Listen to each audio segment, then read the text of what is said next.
How you doing? It's Callum Vale here from Old Tevin TV. The topic of today's video is going to be VAR and refereeing decisions in the Premier League, and not just in the Premier League, in the Champions League, in the World Cup, because virtual reality is massive now in the game, and it is ruining the game, isn't it, really?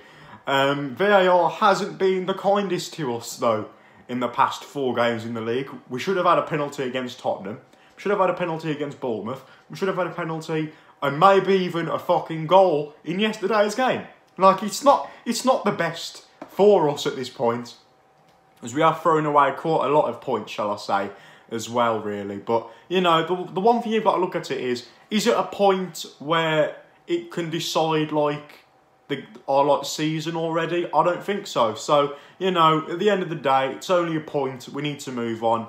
For like the week after also as well, because not to mention we've also got the international break as well, and I hope Tyrone Mings will start in the England team as well. So hopefully that'll be great for him as well. His first game in an England shirt also this season, getting picked and also playing for England. So yeah, right. Let's talk about the game.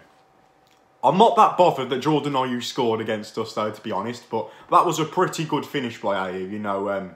Running down the wing, does Mings and just, you know, slots it into the corner of the net. Great finish by him as well. But, you know, I think the red card in particular really did decide the game, because there was not a lot in it at all. I mean, Palace had a few good chances in the first half as well. I think it was James McCarthy who had a chance for Crystal Palace. And then in the second half, we growed into the game. But the red card, I'm going to speak for everybody here, but the red card was just stupid by Trezeguet, because he was already booked. It was a second yellow card. It was a yellow card. It was never a red card. But the reason for that was because if he hadn't have got booked in the first place, he would have just had a yellow card.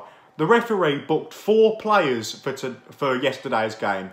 So yeah, the ref was the worst referee I've seen ever in a football game. And I've gone to about 1,000 games, roughly, throughout my whole time of supporting Villa, and also just clubs in general. I've gone to England games and all that stuff. I have never seen a referee that bad in a game before in my life. And Jermaine Genius yesterday on Match of the Day said that it was one of the worst decisions he's seen from a referee in the Premier League. And to be honest, guys, for any Crystal Palace fan that says it wasn't a penalty, you're either blind or you just haven't seen the replay.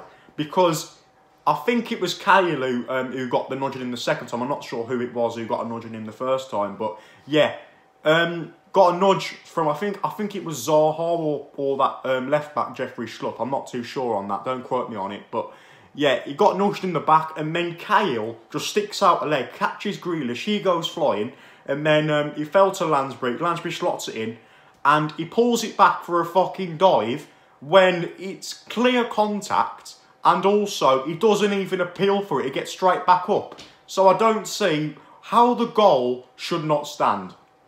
And, right, this is what reason number one. Reason number one is because he's just running and running and running. He gets clipped. He's going to go down anyway. And then Cahill just fucking sticks out a leg.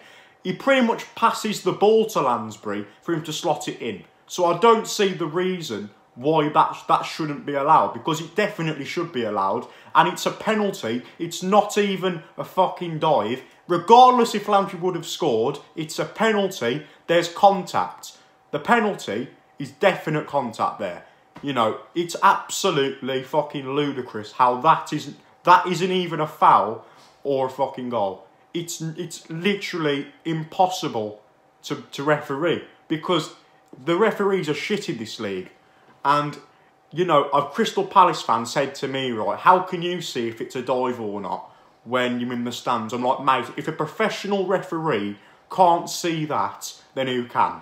Like, it's really bad now, and it's ruining the game. Not just for Villa fans, for Bournemouth fans. You know, they had a decision for Bournemouth as well, and also in the Norwich v West Ham game yesterday as well, where VAR could have potentially given a foul as well, and probably disallowed the West Ham goal because there was a foul on, I think it was Zinnerman for Norwich City as well. And not to mention Leeds v Leicester, where they did have a goal disallowed. So I'm not speaking for just me for yesterday's performance. I'm speaking about for every single club which is associated with VAR. Can you imagine, right, if this decision wasn't given at a fucking, like, major tournament games. So I'm talking FA Cup final, we're talking Carabao Cup final, we're talking the World Cup final, not even that, the World Cup on a whole, because that's a massive competition, and also in the Champions League as well.